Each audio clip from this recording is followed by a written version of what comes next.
Good evening, everybody. Thank you for coming out tonight. Welcome to the New England Aquarium and Simon's IMAX Theater. My name is John Mandelman. I am the Vice President here at the Aquarium and Chief Scientist in charge of the Anderson Cabot Center for Ocean Life, which is our research and conservation arm here at the New England Aquarium. And it's great to see you all. As part of our long-standing lecture series, which is funded by the Lowell Institute, we sometimes have the privilege of partnering with other schools and organizations, and tonight is one of those special nights. It's the 9th annual John Carlson Lecture, 8 of which I just learned have happened here at the Aquarium in the IMAX. And the John Carlson Lecture Series, which communicates exciting new results in climate science to the general public for free, is made possible by a generous gift from MIT alumnus John H. Carlson. Thank you, John. To the Lorenz Center in the Department of Earth and Atmospheric and Planetary Sciences at MIT. The Lorenz Center in the Department of Earth, Atmospheric and Planetary Sciences is a climate think tank that is named in honor of the late Professor Edward Lorenz, a distinguished MIT faculty member, and brings the scientific minds, or the best scientific minds together to study our climate and how it works, especially the interdependence of life and climate. Tonight's lecture by Laura Robinson is all about deep sea corals. Very excited to learn about those more tonight and what they can tell us about our changing climate. The Lorenz Center, MIT, and the New England Aquarium share a passion for science and discovery.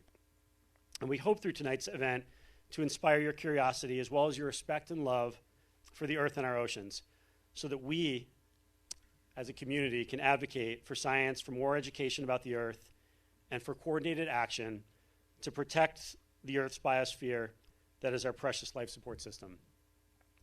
I want to again thank John Carlson for endowing the lecture series, and Carrie Emanuel and Daniel Rothman, co-directors of the Lorenz Center at MIT, for their partnership with the New England Aquarium. We're very excited about this partnership, and it's one of our sort of valued gems as we go through our year to have this lecture. So now I'd like to invite Dan up to the stage, and he's going to introduce tonight's speaker, Dr. Laura Robinson. Thank you.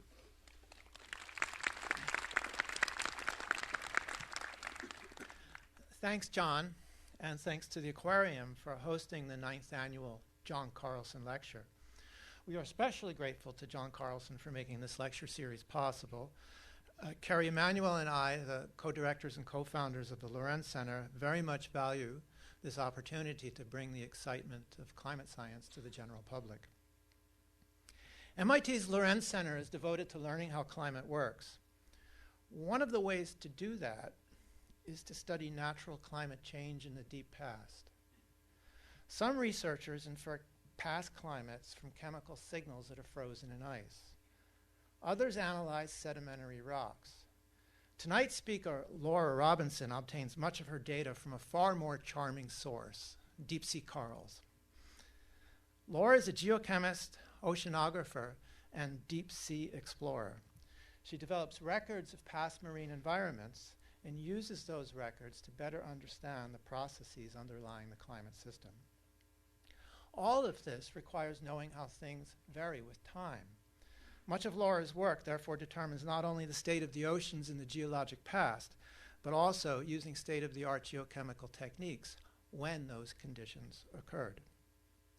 Laura grew up in the southwest of England. She did her undergraduate studies at Cambridge and her doctoral work at Oxford. It was during her postdoctoral research at Caltech that she was introduced to the wonderful world of deep sea corals. She has since continued to develop this field, first near here at Woods Hole, and now back in Britain, where she is currently a professor in the School of Earth Sciences at the University of Bristol. Understanding climate requires understanding the complex interactions with the biology, chemistry, and physics of the natural world. As you will see, Laura's work illustrates how this interdisciplinary complexity provides new ways of understanding the climate system. We're delighted to have her as our 9th Carlson lecturer. Finally, we'd like to ask you to please save your questions until the end of the talk, but at the end of the talk, immediately after the end of the talk, we'll be especially interested in receiving questions from pre-college students. So you know who you are, so start thinking about them now. So without further ado, let's welcome Laura Robinson.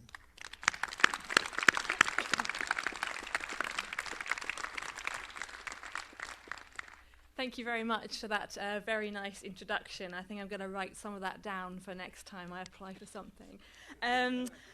Thank you very much for coming this evening and taking your time to come and listen to me talk about my research. I am so very lucky to be a scientist and to study this field. Someone earlier asked me, if I'd always wanted to do this. No, I had wanted to be a chemical engineer, and luckily I took an earth sciences class when I started university, and here I am. In fact, I thought I would put this up as the kind of typical image that we would have on our field classes when I was an undergraduate. Rain, bus, rain, get out, look at a rock. But I loved it. And then I thought, well, if it's this wet, I may as well just get into the sea and see what's going on down there, right? So the oceans, we all know, if you've been to the aquarium, in Boston, how important the oceans are. They cover most of the planet. It's not just how big they are, they contain huge reservoirs of carbon, and changing carbon is one of the big challenges that we're facing today. They're full of life, all types of life, wonderful life, and they have about 50% of the planet's primary production, so half's on land and half is in the ocean. And they're truly vast. They dilute signals, they're there, they look after us, they breathe for us, and they're always changing. They're warming, and they have warmed and cooled in the past. Their circulation patterns are changing. Again, they have changed in the past. They're uptaking carbon dioxide, which is really wonderful, and its primary production is also changing in the ocean.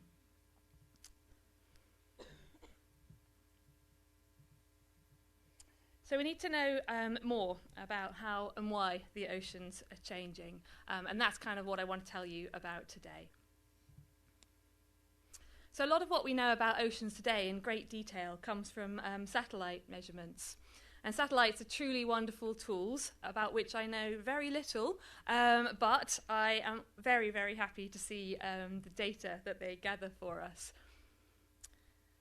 I could watch maps like this and pictures like this endlessly. Changing temperatures in the ocean, upwelling, downwelling of waters, the seasonal changes in ice during each year. That's changing these days. And you can just really start to think about what's happening out there, why it might be changing. And for me, this is a really inspiring way to look at the planet. But satellites, for all the wonderful, wonderful things they tell us, can't tell us about what's happening in the deep ocean. And it's the deep ocean that actually contains a lot of the carbon and the nutrients and some of the things that we'd like to know about. This is actually a section of the ocean at about 2,000 meters deep. It's cold. Most of the deep ocean is about 4 degrees C, which is not a pleasant swimming temperature. We also want to go further back in time than the length of time that we've had satellites deployed, and that's why we need to find archives of the past and think about how we can actually use clever chemical techniques or other kinds of ways of going back in time. And this is where coral skeletons might help us out. They may, hopefully, I'll convince you, hold some of the answers to things that we'd like to know. We don't know enough yet, but I'm going to show you some of the starters. The coral reefs that... I'm just going to switch this other microphone on. My temptation is to look at my slides. So, is that working as well? Yes. I'll try not to get carried away. This is the barrier reef, a picture of the barrier reef. And these are the kinds of coral reefs that most of you would be familiar with. Huge spectacles, huge habitats on the planet. And colleagues of mine and people for many years have used these types of corals to infer signatures of what's happened in the past. So this is like a section cut through a coral and a sort of X-ray image of the coral. You can see the layers in it, and people have been able to extract signatures from these layers to find out things about past sea level, about past temperatures over hundreds and hundreds of thousands of years, flooding events, pollution events, El Nino, storms. They're all recorded in these coral skeletons. So these are the kinds of corals that live in the tropical regions, where all these little red dots are on this map. where you might expect. But you can see on this coral distribution map that there are corals all over the place, actually. And, you know, in the Southern Ocean, off the coast of Boston, you go diving, you'd find corals. A lot of the dots on here are actually clustered around where people do research and have made observations. You can see around Western Europe and the coast of US where people have looked. They've found cold water corals. But actually, we're finding that the more and more places you look, you'll actually find these beautiful corals. Here's an image of a coral from about 1,000 meters deep in the Atlantic Ocean. And in a little bit more detail, you can see the pink skeleton, you can see little starfish that always live on this type of coral. There are sea anemones there, and I'm going to show you some more of the beautiful pictures as we go through this presentation. But if you want to be able to do this work, you've got to get out there, out to sea, and you need some pretty heavy-duty ocean-going vessel. This is one of the British ships, but you have really fabulous research ships in the US as well, which I've been lucky enough to go on. Here's the answer to why not study the sea, right? It's big, and it's full of waves, and I get really seasick. This is off the bridge of one of the US research ships from a trip down to the Drake Passage. I had to shut the audio off because of some of the things people were saying on the bridge. Yes, so we'll move on from that. So the reality, you know, you have this ship moored on the harbour, it looks beautiful, but this is a little bit more like what you might expect to be doing on the back deck of a ship. Yes. But it's fun, right? So what do you want to do? You've got a ship, then you want to go out and you want to find samples in places that you want to study. We might want to look at the deep Pacific, to look at carbon uptake. We might want to look at the Atlantic, at how heat is changing. And I'm going to show you a few examples of those kinds of things.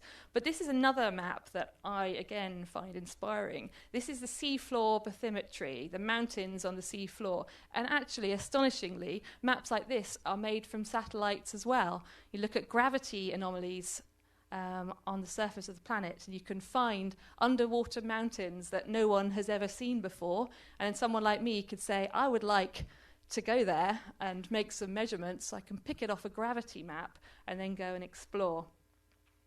So this is just a little example of how we go about starting an expedition. This black line that you just saw flashing by was one of our cruise tracks across the Atlantic. The maps, the gravity maps you saw look like they're in beautiful resolution, but actually they're not enough to deploy equipment, so we have to make our own maps using sonar. This is the track, you're sort of flying along the seafloor track here. Every time the colours go yellow and red, we're seeing an underwater mountain superimposed on a grid. And there we are, zooming into a mountain. This mountain goes from about 5,000 metres to 200 metres in just a few kilometres. So it's kind of the size of Everest, but it's just one little pimple on the seafloor, of which there are thousands and thousands and thousands. It's zooming in even more now, and this is a map made with an even more sophisticated piece of equipment, which is a remotely operated vehicle that can map out the seafloor at even higher resolution.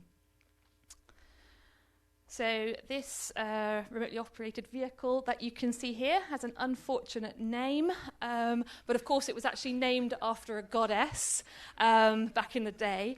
You know, things change, don't they? But this wonderful ROV can go down to about 6,000 meters, which is really deep, right? And it's just packed full of equipment that we can use to image and observe the deep sea and to collect samples. And here is some footage. This is a beautiful, beautiful coral garden, again around 1,000 meters deep in the Atlantic Ocean. These huge fan-like corals of yellows and reds and pinks and purples, which is my favorite color, so I always get happy then. They're just beautiful, right? And this is the kind of life that you see on the underwater mountains as you go around the deep sea. We're going to see a lot more as I go through this talk of the black rubbly kind of material that's actually the fossilized samples on a seafloor. And those are the ones that we collect to do a lot of the research that I'm going to tell you about.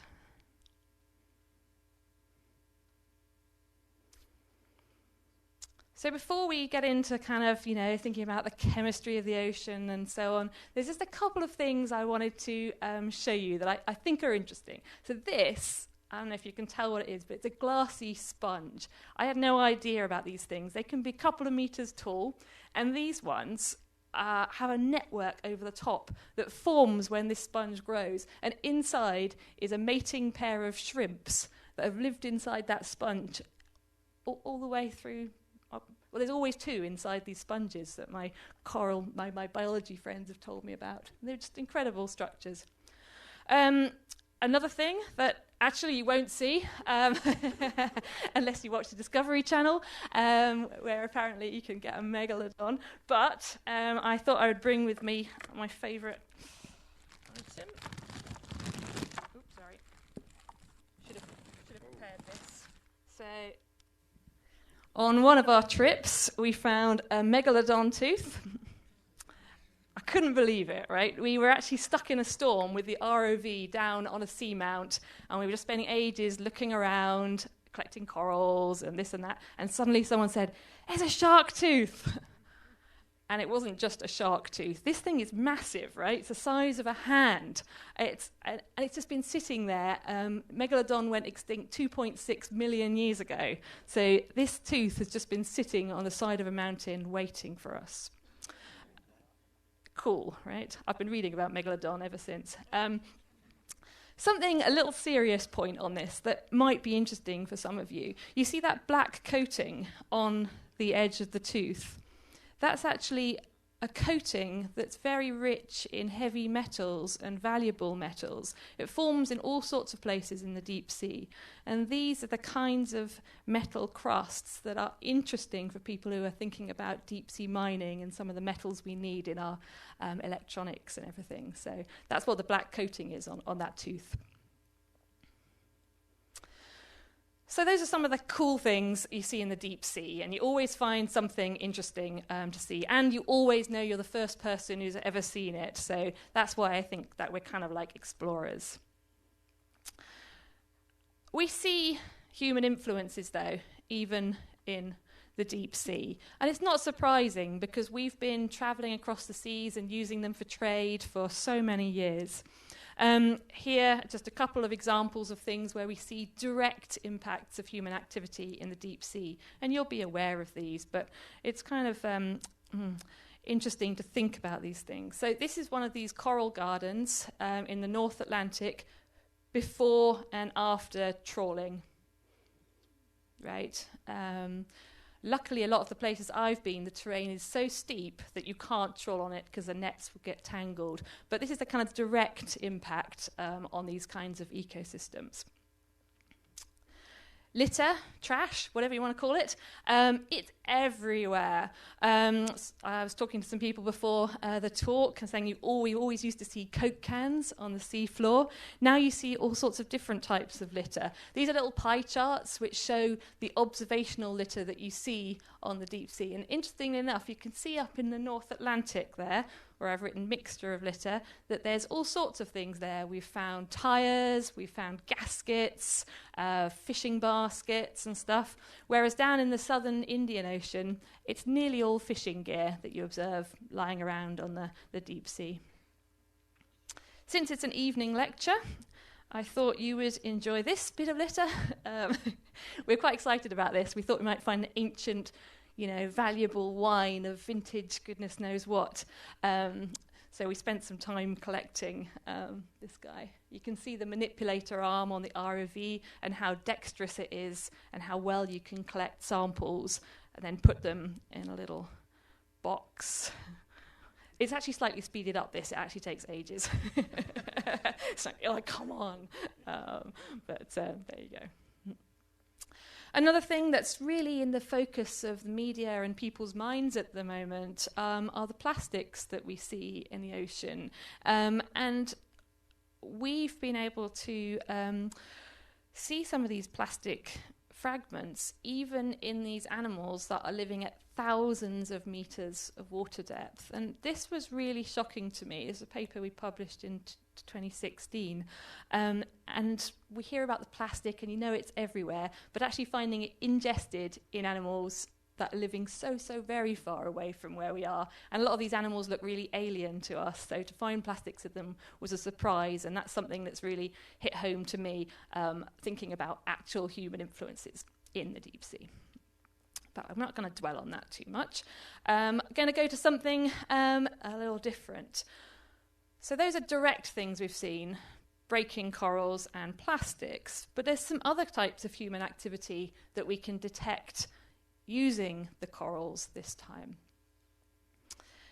And this is nuclear fallout.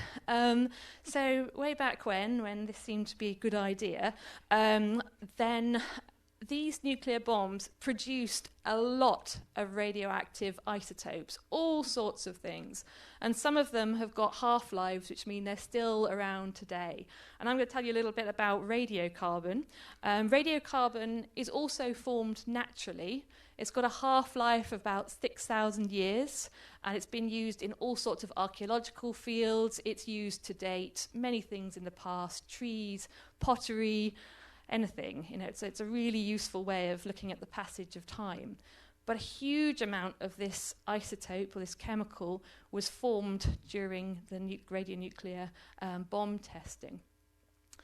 And we know how this radiocarbon appeared in the atmosphere. You can see time on the left, 1950 up to 1990, and the radiocarbon spiking right up, and that was the era of the bomb testing. And then it's gradually disappearing from the atmosphere.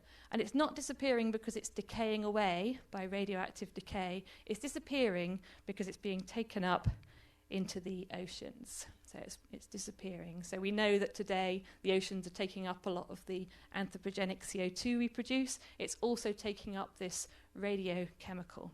It's not dangerous, it's not at high levels, but what it is useful is, or what it's useful for, is to trace where the carbon is moving in the ocean system. So something that was a pollutant is now actually a really useful chemical tracer. I thought it was quite cool. Can you work out what that is? Maybe, maybe not. It's a slice through a coral. It looks like an eye, I think. But I just thought it was a really cool picture. So I'm going to show you the type of coral this comes from. It's from a bamboo coral, and you can probably see why we would call it a bamboo coral.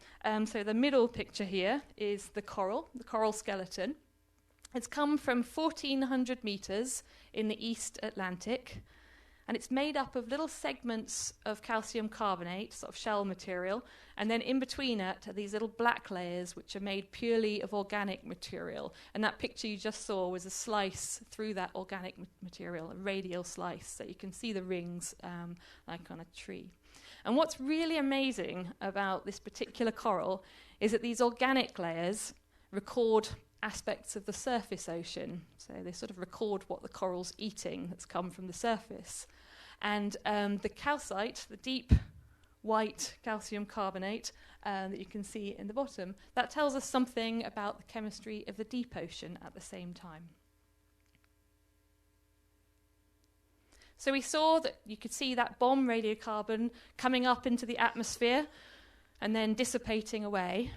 And then here you can see that same signal growing into the ocean and moving through. So from 1920 to 2013, which is when we collected the sample, you can see that nuclear radiocarbon moving through the coral and being preserved in those different layers. It's pretty useful for us because we can use it as a pinpointer to work out how old the coral is, how long it's lived. And in fact, astonishingly, some deep sea corals, not this type, can live 4,000 years. That's a long time. If you think about your history of what you know, 4,000 years ago is quite long. But it's also really useful if you want to start to think about how carbon is moving and perhaps calculating the inventories of carbon in the sea today. So I mentioned that this bomb radiocarbon was produced by the thermonuclear bombs. But radiocarbon's also a natural chemical. There's not so much of it in the natural system as there is from these experiments that we carried out. But it is there, and it can be used to mark the passage of time, and it can be used to trace out how carbon has behaved in the past as well. And it's way back into the past that we're going to go now, and back into the time period that's really my favourite. Luckily for you, I could talk about it for hours. Let's do it. The last glacial maximum. This is a really, really cool time period. It's about 20,000 years ago. Some of you in this room will think that's just a heartbeat ago, and some of you will be like, what, 20,000 years? But it's the last time that the planet looked really different than today. There were huge ice sheets, it was being covered in ice sheets. Antarctica was huge. It was really, really cold. The poles were way colder than they are today, and there was just more ice everywhere. The sea level was 120 meters lower, so perhaps the UK wouldn't have been so keen to leave Europe because we would have been joined. I'm not keen. Dearie me. I said I wouldn't mention politics, just slipped in. Anyway, you mentioned in the introduction that a lot of people try to get a past climate by looking at ice cores, and they are remarkable archives of past climate. This is a picture of an iceberg from one of our trips. It looks like a ship, so I really like this picture. But why I picked it out is because you can see the layers, they're annual layers. So this is an archive that can tell you about every single year over the past, 100,000 years or so. That's astonishing.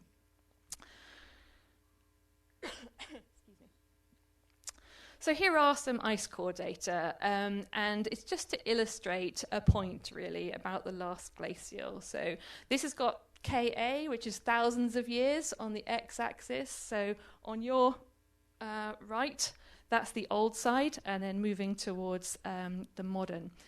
And the isotope value here, which is an oxygen value, is cold. So towards the bottom of the page, the planet was cold, or Greenland was cold. And as you move towards the modern day, a period we call the Holocene, it's warm. And a period of the deglaciation was when the planet was warming up. It didn't warm up smoothly. It warmed up with jumps and starts and so on. It warmed, it cooled. But more or less, we went from a cold climate to a warm climate. And we can tell that by measuring the ice. The other thing that ice has told us an awful lot about and has been really useful is telling us about past CO2. And the reason it's a particularly good archive is because you can actually just measure the CO2 in the bubbles. So you're measuring actual CO2 from the past. And in the same orientation as the last plot, you can see the glacial on your right, which had low CO2. That CO2 increased during this deglacial period as all the ice sheets melted back and sea level went up, until we got to the modern day where CO2 is higher, much higher. So the questions that I ask in my research and my students do and my postdocs and many other people around the world is where was that CO2? It was low, now it's high. How did the temperature change, and how did you move from a low CO2 world to a high CO2 world? We know a lot about the polar regions from these ice cores. So we've got Antarctica covered, we've got Greenland covered, but we want to be able to get down into the ocean. And there's two cartoons here that could tell us maybe about the role that the oceans could play. So this is a really cartoon-like version of how the Atlantic looks today. And what we've got in the north is warm waters bringing heat towards the north. They normally keep the UK warm. It's snowing today. And they're moving heat north. And at the same time, carbon dioxide is moving from the ocean into the atmosphere in the Southern Ocean on the left-hand side of your picture. So that's the key thing. Today, we keep the north warm, and CO2 is leaking out in the Southern Ocean. We have a nice picture in our head that at the last glacial, that CO2 that wasn't in the atmosphere was locked up in the deep sea somehow. So it's either buried in the sediments, or there was much more carbon in the deep sea, and somehow we were stopping the CO2 from leaking out in the Southern Ocean, maybe with ice or fresh water, and we weren't moving so much heat towards the north. So we have a cooler north, and we have lower CO2. And people argue about this. Where was the CO2? How did it get out? And my research is a big part of that discussion. We think about this a lot, all the time. For many years, people have agreed it's ocean-based carbon that's in the deep sea. But recently, there's been all sorts of research suggesting that geologic carbon might be a part of this story. How could that be? Well, there's all sorts of ways it might be relating to removing ice from the planet and maybe that allowing more volcanic activity to occur. And there's some ideas that maybe venting or methane from the sediments might be released and might bring CO2 into the system. And this is where we're going to return to that radiocarbon that I was talking about. So I showed you pictures of how, we produced all this extra carbon and it had an awful lot of this radioactive form of carbon in it. But if we look at the natural system, then we see a different story. What we've got here is a kind of ocean carbon cycle in a radiocarbon space. So there's quite a lot going on here. We don't have to look at all of it, but there's a couple of key points that I would like to sort of help you focus on. So it's meant to be an ocean. It's kind of ocean-like. You can see a mid-ocean ridge in the middle of it. The mid-ocean ridges are where all the hydrothermal activity happens, where there's huge vents and so on. And coming out of here is indeed carbon. But that carbon's coming from the deep earth, and it's really, really old. So that means that any carbon that it actually contained hasn't got any of this radioactive carbon in it, because the half-life is about 6,000 years. So if you bring some ancient carbon or coal or anything like that, it won't have any radiocarbon in. And in the notation that geochemists like me use, it means that it has a ratio of about -1,000.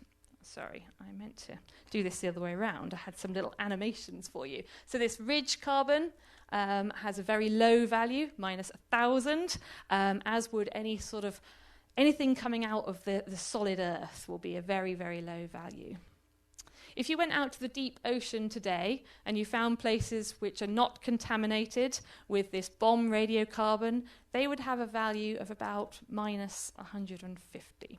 So something like that, and the atmosphere is more enriched. But it is quite good. These are really, really different numbers that we can really effectively measure, particularly in the modern. So there's a very distinctive signal of any kind of geologic carbon that we would expect to see if indeed geologic carbon was part of the story about why carbon dioxide increased at the end of the last glacial.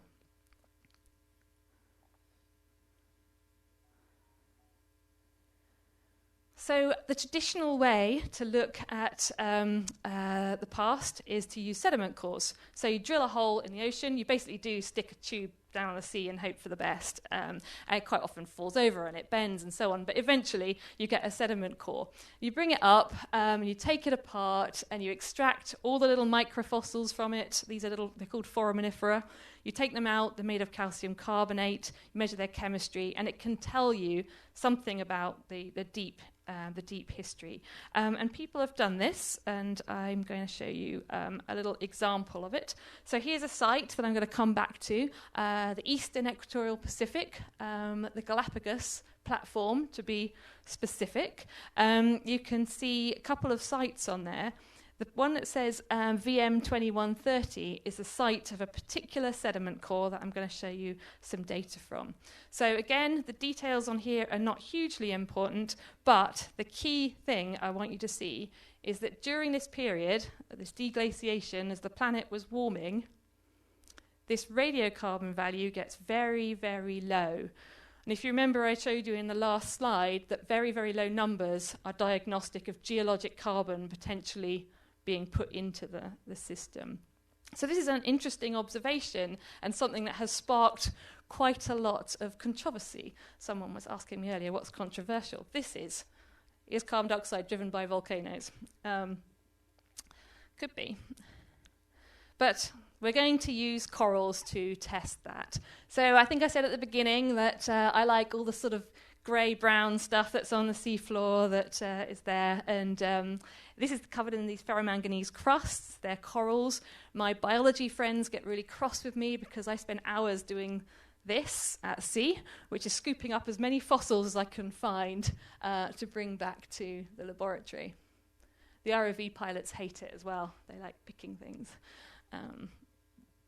So here's an example of 3 corals that we've collected. One pristine, it's probably very young, and then coated in more and more of this ferromanganese crust. We've got thousands of them you could collect in one of those scoops, little pieces like this, but we don't know how old they are, and that's a problem that we have to solve. Otherwise, we don't know when things happened.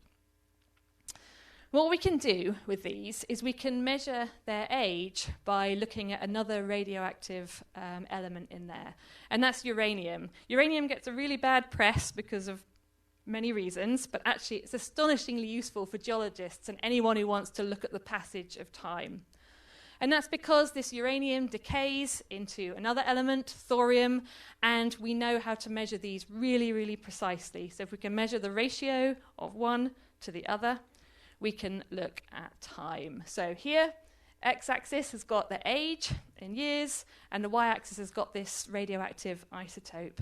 And as that ratio changes, we can measure it in the coral, and we can determine exactly how old the coral was. In case anyone was thinking that we just spend all sorts of time gallivanting around on ships, actually, we probably spend most of our time doing this kind of thing, extracting tiny amounts of uranium, being super clean, making analyses in the lab, and really trying to find how old things are. So I've got quite a few friends in the field, and one of them was out on an expedition to the Galapagos collecting rocks and found a few of these deep-sea coral specimens in their collection and said, "Oh, you might like these." And I said, "Oh, yes, I would like those." So that was a very good gift.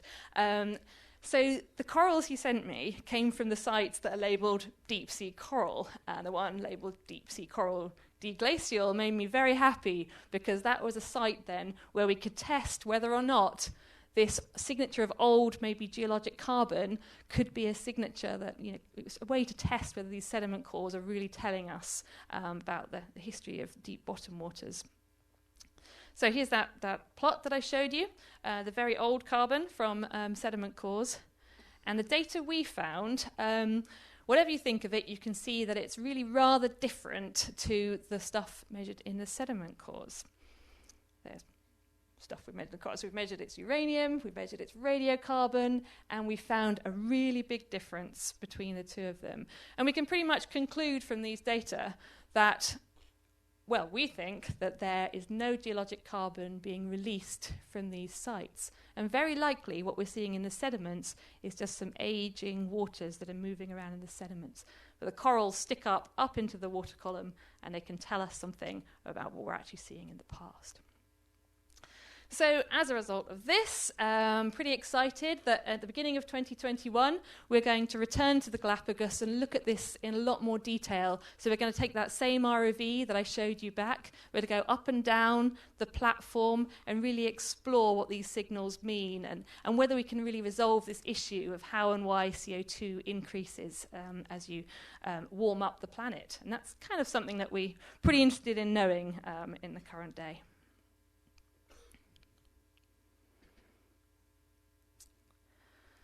So just as we sort of move towards the end of the seminar, lecture, I will just sort of circle back to the beginning of this where I said, well, there might be an ocean source of this CO2. Perhaps instead of looking for a sort of exotic thing like geological release of carbon, we could go back to our hypothesis that the carbon was in the oceans. So this has really been my favourite site to work. That footage I showed you of the huge waves is from down here. It's the Drake Passage. It's got some of the fastest currents in the world, huge seas. Either side of the Drake Passage is absolutely beautiful if you have a chance to go on a cruise to the Antarctic. But the middle of the Drake Passage is basically grey and But as you've seen, the undersea life is truly astonishing there. So we've been able to collect samples over a couple of expeditions, and we've spent many, many, many hours in the lab figuring out how old every single sample is. And this plot represents quite a lot of effort from a lot of students and postdocs and myself as well. And every little dot on here is the age of an individual coral. And you can see back over the last 30,000 years, that many, many corals have grown in these sites that we can then use to look back at these climate things. So this is the last data-y type slide that I'm going to show you. So if you have, zoned out, you can zone back in.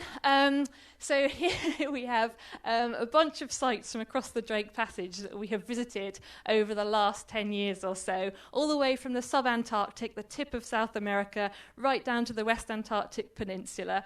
So the little white dots are our sample sites. We've taken these corals from these sites and we've measured their age, we've measured their radiocarbon, and what we've seen is that as atmospheric CO2 increases, which you can see in the purple line through this deglaciation, there's some big shifts in the ocean chemistry.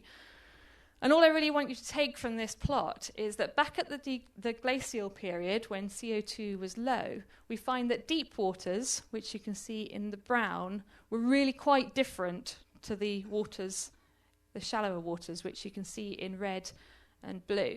And it kind of tells us that there's some sort of chemical separation between shallow and deep waters, and it helps us to think that this hypothesis that carbon was locked up in the deep sea may be right. And as we move through deglaciation, you get some sort of mixing going on in the ocean. That CO2 is released into the atmosphere, and suddenly the ocean is a lot more mixed. So samples that you take from deep waters and from shallow waters start to look the same. So we could look at this in a little sort of graphical way. These are some little corals from deep to shallow. If we're right with this, then essentially we're saying in the glacial we had carbon-rich deep waters filling nearly all of the ocean with some sort of low-density cap sitting on top of them. Something happened, likely to do with changing winds and increasing solar insolation. The ocean mixed up, carbon came out into the atmosphere, and we ended up with an ocean that looks much like it does today, which allows carbon in and out. It buffers our climate system, and it keeps our climate as stable as it possibly can, despite the extra aggression that we are giving to it. So that is everything that I wanted to say to you. We've covered megalodons, we've covered corals, we've covered seasickness, which is pretty much everything that oceanography has to offer, I think. So I'll leave you with one of these, what I think are rather inspiring pictures of an alien world that we don't know much about, but it is definitely worth looking after. Thank you very much.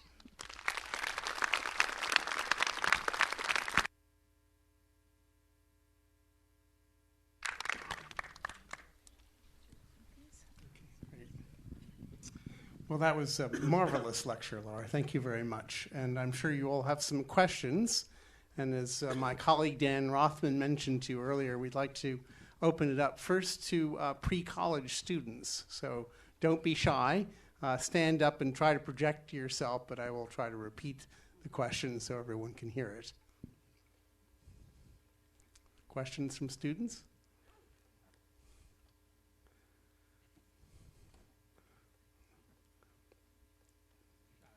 Somebody wants to break the ice? Or the corals? Yes. Yes, of course.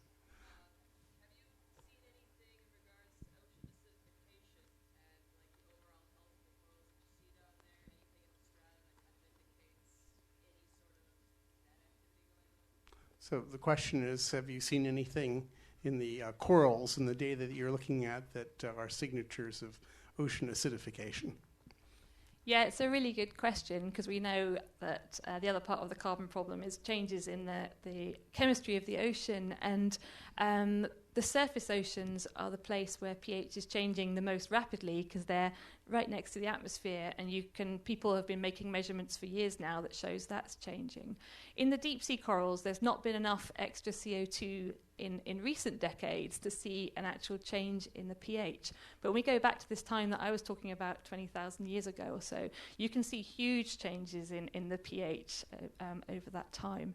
And actually something that's super interesting to me at the moment is that these deep sea corals, many of them are living in places where they really shouldn't be living. If you were a chemist and you calculated, whether or not it was a good thing to live in some of these places, they're living in places where the waters, the pH is low enough that they should be dissolving, yet they're finding a way to live. And some of them are also made only of organic tissue, so there's no calcium carbonate at all. So in the big picture, corals are going to be just fine. And the evolutionary people actually tell me that corals originally came from the deep and went up to the surface anyway. So there's lots of corals in the deep that can rise up and save us again. Okay, some other questions. Yes.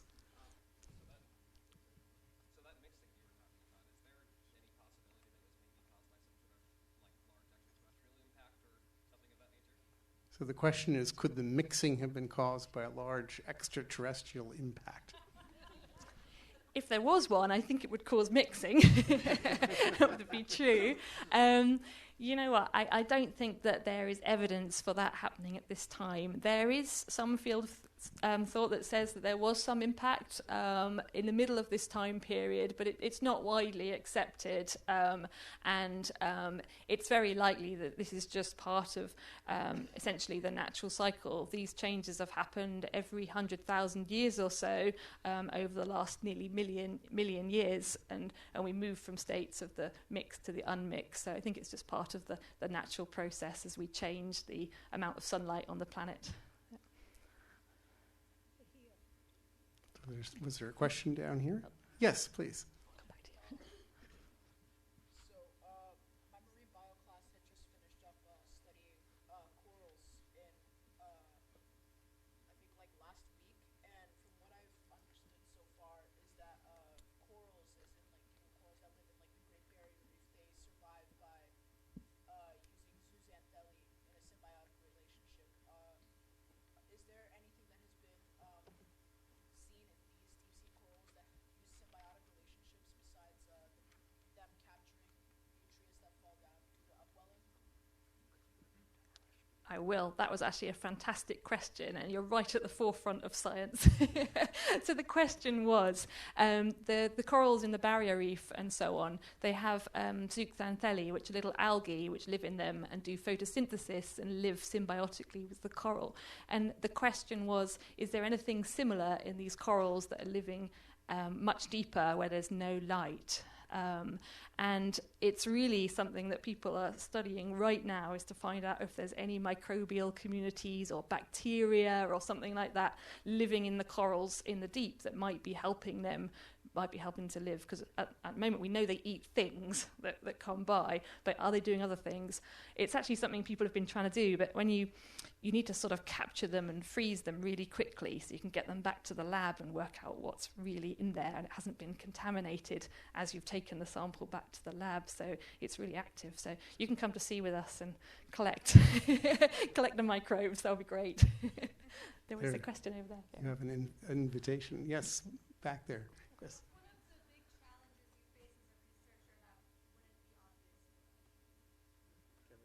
What are the big challenges you face as a researcher that might not be obvious to the audience?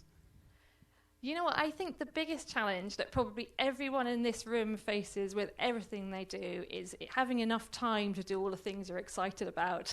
You're just like, oh man, I want to study megalodon. But that would take me ages. And then and then you see this other type of coral. How long does that live? How long has it been there? How quickly are they growing? I think I need to study microbial biology. So I think for me and many people really it's how many hours there are in a day. Yes. So I believe there's this chitinous snow in the ocean. That's of course a source of carbon. And does that tell you anything about temperature cycles? The question was about the marine snow that's falling down through the ocean and what it can tell you. And actually, yes, so a lot of the marine snow that falls down is then preserved in sediments, and if people can extract that and it's well preserved, it can tell you all sorts of things about what's there. There's a lot of different types of things in the ocean, things that are growing and then stuff that's been moved on from the land. So people who study sediments are really expert at pulling apart the different parts of the sediment and then extracting the maximum information. You'd be astonished at some of the things people do. What? But actually they learn something about that. Okay, you've got a question over here. Yes. Okay. Yes. So I have two questions. The first one is, have you been studying hard corals or soft corals? So the question is, have you been studying hard or soft corals? I mainly study hard corals because they leave behind a fossil record so that we know they've been there. But I'm quite interested in the soft corals now and how fast they're growing, and that's what my biology friends are trying to get me to study. And my second question would be, do you think the deep sea corals are one of the most important species for the hydrothermal communities? So do you think deep sea corals are one of the most important communities in the deep hydrothermal vents? Their hydrothermal vents are just astonishing. If you have never looked at any videos of them before, you should go and look at them. There's these crazy worms and crabs that live like right on the edge of, thousands of degrees to 0 degrees. But they're really, really niche, those things. So actual hydrothermal vent communities are quite specialised and probably not so much the corals, but around them and in those areas you will find beautiful selections of these, partly because there's quite a lot of food around. So, yeah. Yes, the young lady there, yes.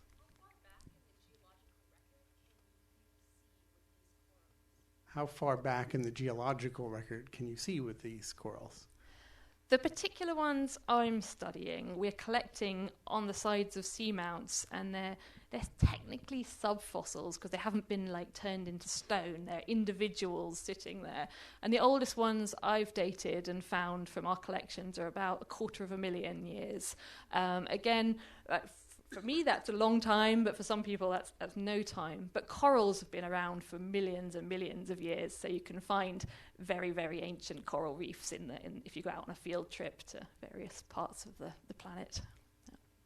So right in the very back, yes.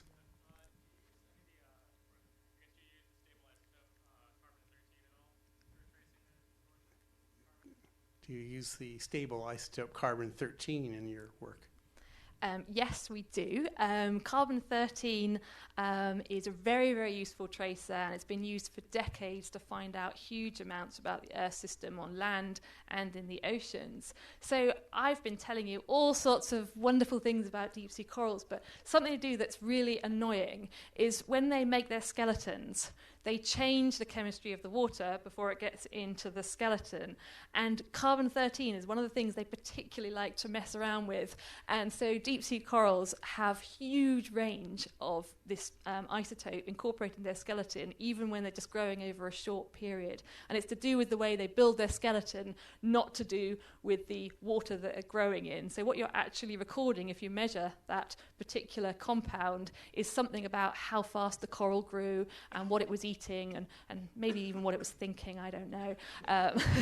But it's not actually useful in these particular specimens for finding out about the history of the ocean. Yes. Assuming that our world keeps warming, and presumably there's going to be more carbon exchange in the atmosphere as the water keeps warming, what's going to happen to these corals? Anything? Is their growth going to be affected at all over the next 50 years? So the question is, as the climate continues to warm, how are the corals going to be affected, especially by the dissolution of carbon in the ocean, etc.? My guess would be that in our lifetimes and in the foreseeable future, the biggest threat to these kinds of ecosystems are the direct threats I mentioned, for example, being physically damaged by fishing or pollutants and that kind of thing. The deep sea is warming, but it's fractions of a degree, and it's quite slow warming. The problems we're having on land are the big unexpected events like storms that are coming as the planet warms, but in the deep sea they're buffered from that. So I think that it will be a long time before we saw a climate impact just from warming causing a huge problem for them. Or perhaps the impact is simply delayed a long time in the deep ocean. Eventually will.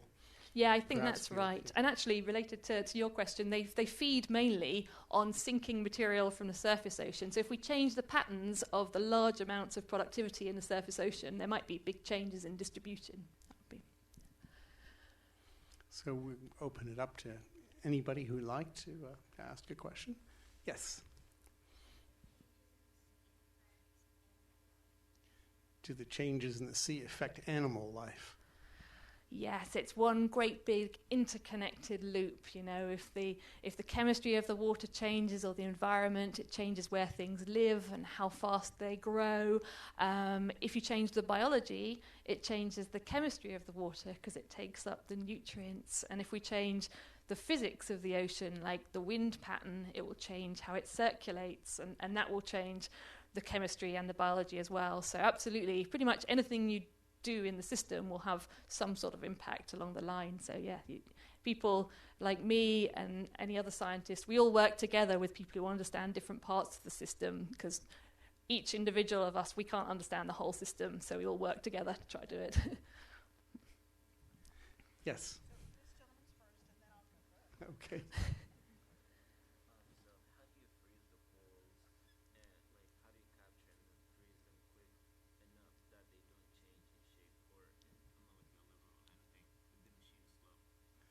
How does one go about capturing the coral, freezing it, getting it back to the lab fast enough that things don't change? Yeah, that's another really good question. A lot of this stuff is about logistics and being able to do things, you know, in the field, as we call it. So for me personally, it doesn't matter, because most of what I work on is this calcium carbonate, that's the shell, and that doesn't change because it's solid shell material. But the biologists I work with who might want to know about the DNA or something, it's really important, because the longer something is warm, the quicker the DNA will degrade. So they bring the samples up, and even if you're on a tropical research cruise, the animals have come up from like 4-degree water. So we have a huge cold room on the ship, and everyone will be out on deck in their shorts. Then everyone dresses in polar suits and hats and gloves, and we go in a cold room where we take all of the animals, and then we take little samples off, and you can either freeze them really rapidly with liquid nitrogen and put them straight in the freezer, or just put them in the freezer altogether, and that's kind of what you do. But there is a period where they are not well looked after as they're coming up through the surface waters, and there's not much you can do about that. Yes. So I understand this is not your expertise, but I'm very curious. Megalodon, is that what it was? It looks like it was the king of the sea, the fiercest predator of all, right? What do you think was the cause for its extinction? It looks like it was the great-great-great-great-grandfather of the great white shark, right? It's so fun reading about Megalodon. I have to confess, I've been watching Megalodon YouTube movies. Oh, sorry. I forgot to answer. I'm so excited about the question. The question was, why did Megalodon go extinct? And the questioner did recognise I probably know nothing about it. So I can now say whatever I like because it's acknowledged that I know nothing. So I can't even. You probably shouldn't listen to me, but I read 2 different theories about why they went extinct. One of them is, and I know this is true, that the planet was much warmer 3 million years ago, and it cooled in that period around the time that Megalodon went extinct. So a lot of theories have been about it cooling and their food swimming off, and they were too big to follow. And the other theory, it was this giant toothed whale that evolved. It's quite cool. But you find Megalodon teeth embedded in whales in the fossil record, and then these other kind of whale came through and started eating things. So it's definitely a fun thing to read about. So the Loch Ness Monster had nothing to do with it? The question was it the Loch Ness Monster? And I'm pretty sure it probably was, actually. So, yeah. I think I saw a question up there. Yes. So you've shown us a cross-sectional image of coral, which we then compared to rings on a tree. For rings on a tree, we can say that each ring is, I think, related to the season or a year. So for the rings of coral, could these also correlate on some time scale? So So the question broadly was, are the rings in the coral correlate to a time scale the way the rings in a tree do? It's a very good question, and I would love it if they were annual. That would make my life so much easier. And the reality is we're not quite sure at the moment. There's lots of different species of coral and different types, and they're living under different conditions. I'm pretty sure that the bands are going to be related to when food falls down, which is likely to be seasonal. But in some parts of the ocean, there are 2 peaks of growth a year, so then they could be biennial. In some places, there may not be a year where there's a big peak in food. So it's not like trees that have like annual temperature. It's a bit different, but it must be related to that in some way. But if we could determine that for each species, it would really be great, because then you could count them back in years. At the moment, we rely on our geochemical techniques, which are good, but not anywhere near as good as knowing what the rings tell us. Oh, okay. Yes, please go ahead.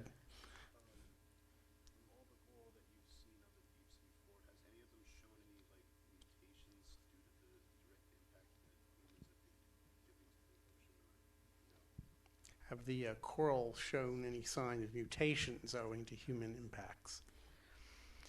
From my own work, I haven't seen anything like that in the deep sea. Now, part of this might be that we don't know always what they're meant to look like anyway. We keep finding new species with new aspects to them.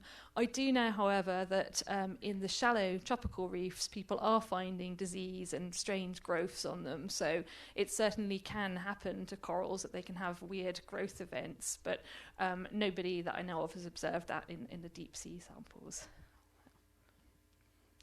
Let's see. So the young lady, yes, go ahead.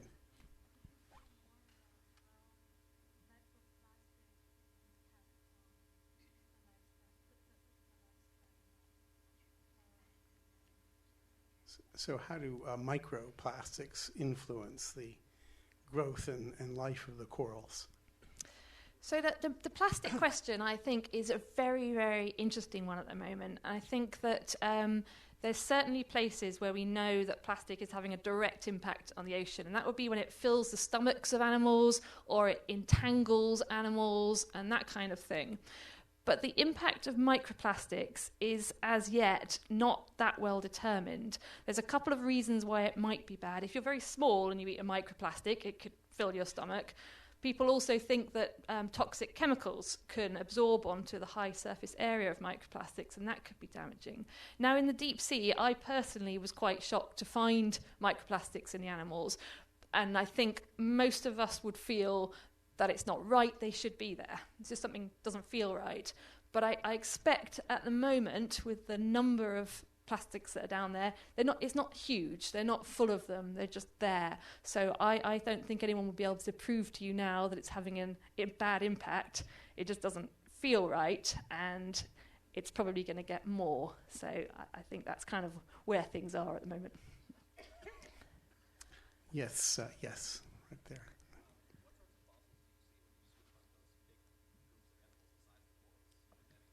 What sorts of fossils do you see other than the corals in your work? Well, we see little spicules that have come from those giant sponges that I showed you. We see mussels, clams and things like that. We see small fish teeth, shark teeth, which are less impressive than the one I showed you. So all sorts of the remnants of deep sea life that are down there. Yeah. Okay, we have lots of questions. Yes. A very basic question. How big are these things? How big are these things? They're huge. They really range, right? They're the tiny ones. My personal favorites are about this size, maybe 5 centimeters. But some of these fan-like corals, and not the ones I'm showing you here, these are probably about 1 meter high. But there have been examples pulled up in fishing nets from New Zealand, for example, that are bigger than a person, really, really very big. I think in a lot of places, if they're growing on steep-sided places and things like that, I think they fall over probably before they reach their max size. I don't know what would kill them otherwise. I think a lot of them topple over when they're too big. Yeah. Yes. So plastic is made of carbon, right? So like could microplastics somehow be incorporated into your whole models of like fluxes? Or like, you know, if maybe there's not enough yet, like, you know, dissolving plastics, like could that somehow be a carbon source? Do the microplastics, which are made of carbon, have any role in what's going on through the fact that they're made out of carbon?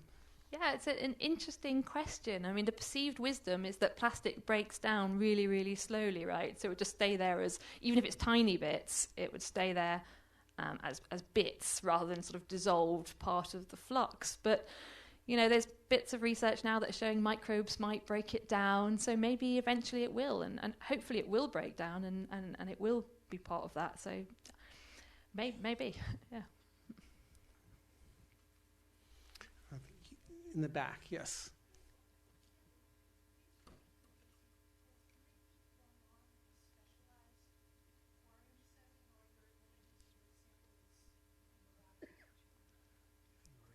Yeah. And the question was, can you grow these in an aquarium? For example, just I think there's one around here. Yes, yes, and you should. Yes, they do. They can be grown in the aquarium. So people, in fact, some of these grow in very shallow waters. So I've been working with colleagues in the Chilean fjords, for example, places where there's really big changes, but cold waters are coming up to the surface, and some of these same specimens live at very shallow depths. So you can collect them more easily, less susceptible to damage when you're trying to preserve them, and people do grow them in labs. Now, for my purposes, they grow quite slowly, so you'd have to wait a long time to get enough material to measure, but people can grow them and see, you know, what vulnerabilities they have around pH or oxygen and pollutants and stuff like that. So yeah, some of them can be grown in labs, and the limitation is just whether people have got the time and energy to do it. Okay, we'll take one last question in the back there. Yes. What makes the different colors of corals? If I heard you correctly? That's a great question. Yeah, they are beautiful colours. You kind of think everything's not going to have a colour in the deep sea. I mean, the sort of really boring answer would be the chemical composition of the tissue, right? But the reds and oranges and stuff are probably because the red light is filtered out of the water more quickly. So these corals appear not to be so brightly coloured if you're not down there with the huge floodlights of the ROV. So you see these reddish yellow colours a lot in the deep sea, and I think it's quite surprising that they are these colours. So, yeah. Well, I'm afraid we're out of time, but I think we should all thank our great speaker one more time.